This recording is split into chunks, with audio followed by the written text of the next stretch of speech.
Philadelphia column. Did he actually host it? Was he welcome? And it'd be interesting to see if he's at the game today as well. Because look, it's a situation that can't keep dragging on. It needs to be resolved one way or the other.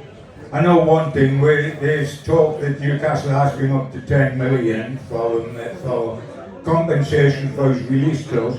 Well, when you think of all the money Manchester United wasted on some seriously poor players, they can afford 10 million if this guy's a genius that's going to transform everything under Jim Ratcliffe. They can afford to pay the 10 million. Well, 10 million it's not a great deal of money in the game nowadays, John. Average players are going for £10 million now. So from a financial point of view, it's not a huge amount of money. I mean, to all of us in here, of course it is, but to football clubs, it's minimal. And we've got to remember as well that the first transfer window we had after the takeover, after he had just arrived, which was a very significant one because it kept us in the top flight and we've gone on from there. For me, our best two signings came in that window, which was Bruno and Kieran Trippier, and that was before Dan started working with us. Yeah, look at that first window was hugely important to us. You got Trippier in, who's been absolutely sensational. He's been a different class since he came into the football club, both on the pitch and off it. Sure. Bruno, we all see him what he's capable of when you're playing further forward. At Forest last week, first goal training ground move, scored against similar type of goal, but it was a header against Brentford, same sort of set piece. And the second one, he just bends it in the corner. So they've been two sensational signings for us. There's no doubt about it. Yeah, absolutely. If we could move on to Callum Wilson, bless him, he's as resistant as a chocolate teapot. I mean, if it's not a hamstring, it's a glove, or now it's his pet. Yeah, it's the Wilson situations. When the boy is fit, he's sensational. He scores goals. I mean, all you've got to do is look at his goals per game ratio, and he's brilliant. Top scorer this season, but every time he picks an injury up, it doesn't seem to be a week or 10 days. It's always 6, 8, 12 weeks. It looks like this one could keep him out till the end of the season. He's really unfortunate with this one, though, John, because it's not an injury that you see very regular in footballers. It's just one of those things. It's a freak injury, really. But we've been getting those freak injuries when you think of Elliot Anderson with his back. Remember when Dan Burn went up for the header and so badly it was his back there. Harvey Barnes is out for 4 or 5 months with his toe. Yeah. I mean, we pick up some incredible injuries. Yeah, there's been some freakish injuries this season. I mean, we've been unfortunate in that respect. Some of the injuries that we picked, the Harvey Barnes one I'd never heard of before. No. And this one, the Wilson one, I never heard of that. I mean, Pope just went down as if he was on a feather bed, didn't he? He didn't crash down to make a spectacular save, he just went down gently and it was gone. Yeah, it's just been one of those seasons, hasn't it? As far as injuries are concerned. Hopefully we're over the worst of them. Well, I don't know, we keep getting them every game now. We've just got Wilson, the last one. Keep running out of play. Absolutely. I mean, the difficulty with the Wilson thing is compounded by the fact that Alexander Isak is not exactly Mr. Universe. He does get a lot of injuries himself. Good player though he is, and I think he's a better all-round player than Wilson. Wilson's a traditional centre forward. Isak can play and build up and he clips wide of the posts. Wilson sort of plays between the posts almost. But I mean, when they're both got injuries, look at today. You haven't got a third centre forward, so you're stuck. Would you have a bet that Isak doesn't play today?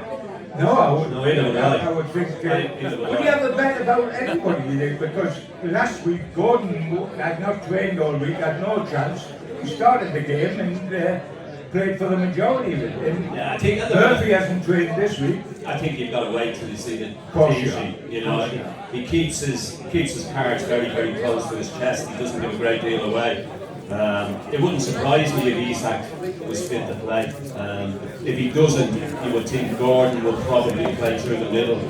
Maybe Harvey Barnes. Maybe Harvey Barnes on the left, Almiron on the right. Depends on how good he is if he hasn't trained. We'll have to wait and see. If I put you on the spot, John, regarding the centre forward situation at Newcastle, come the summer, would you think we have to buy as a priority a centre forward? Oh yeah. I think that was well documented in the January window. I think it's been well documented all season, John. You know, you've got two players there who are exceptional players, very good players, and they're fit, but they're not fit enough. Yeah. You know, you need players who are going to be playing minimum of 30 odd games a season. I mean, it say doesn't. that about you, so It doesn't the priority has got to be to get a forward player in, and they'll have to spend money because these players don't come cheap. People who put the ball in the back of the net, you've got to pay big money for them. If we've got a famous phrase to get the wiggle room with FFP, if we've got to let somebody go to bring somebody in, we don't want it to be Bruno, who's a top class player. We don't want it to be Big Joe Linton because we haven't got a midfielder like him, if you like, of his type. So that's difficult. But in my opinion, we could stand Almiron leaving, and we could stand Wilson leaving, because you can't rely on Wilson. And if he's going to get a last payday in Saudi, which they were in looking at him in January, who's to say don't do it and get a centre forward who's fit, albeit it costs a fortune. Yeah, they do, but you know, you're right. I think this summer window is going to be really interesting. I think there's going to be a lot of comments, there's going to be a lot of goals as well. I think there's going to be a real rejig of the squad. I think there's players there at this moment in time who will be tanked for their service, but I think they'll be on their way because they're going to have to sell players to generate income to be able to bring players in. So I think it'll be a real interesting summer transfer window. If we can go on to the day of Bournemouth, we said the famous thing before the 3 games, Luton, Forest, Bournemouth, we must get at least 7 points. We said before Luton, then we only 4-4 with Luton, we thought, oh dear with me. But we're back onto that scenario by getting 3 points at Forest. It'll be 7 if we get 3 today. We didn't play well down there when we lost 2-0 there, John. No, we didn't. Got well beaten on the day. Solanke caused us a lot of problems. Had no There's the centre forward. Yeah, but he's only hitting.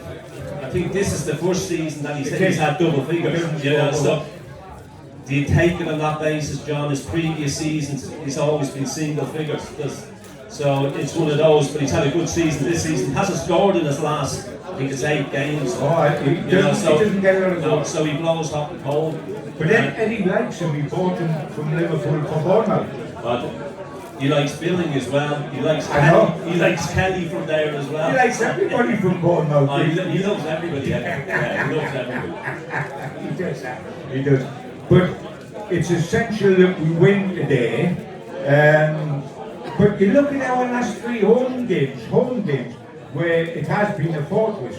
It was 4-4 against Luton. We lost 3-2 to Man City. Nothing rough about losing that. But we then lost 3-1 going to Forest. So in the last 3 home games, the fortress, we've let in 4 goals, 3 goals, and 3 goals. That's got to come to an end, hasn't it? Yeah, defensively we've been found wanting in recent games. I don't think it's entirely down to the back forward though. I think, midfield as well. Yeah, there's been no protection in front of those 2 centre backs. We haven't had an out-and-out holding midfield player who protects your back forward. When you haven't got that, you've got a problem. And I think when you watch the game as well, all of a sudden there's a gap now opening up between defence and midfield that wasn't there before. They're a tight unit. Now all of a sudden there's too much space between our back 4 and midfield players, because the 3 midfield players that are in there, individually you've been good, but as a collective unit it hasn't worked together. They don't mix. No. And you miss the physical presence of Joe Linton in there as well. He stops teams playing, he breaks things up, he runs over people, gives free kicks away. in good areas of the pitch, you know, so doesn't let teams get momentum up, and you know, it's been a problem for us, but unfortunately for Eddie Howe, he hasn't got anybody who's got that defensive minded.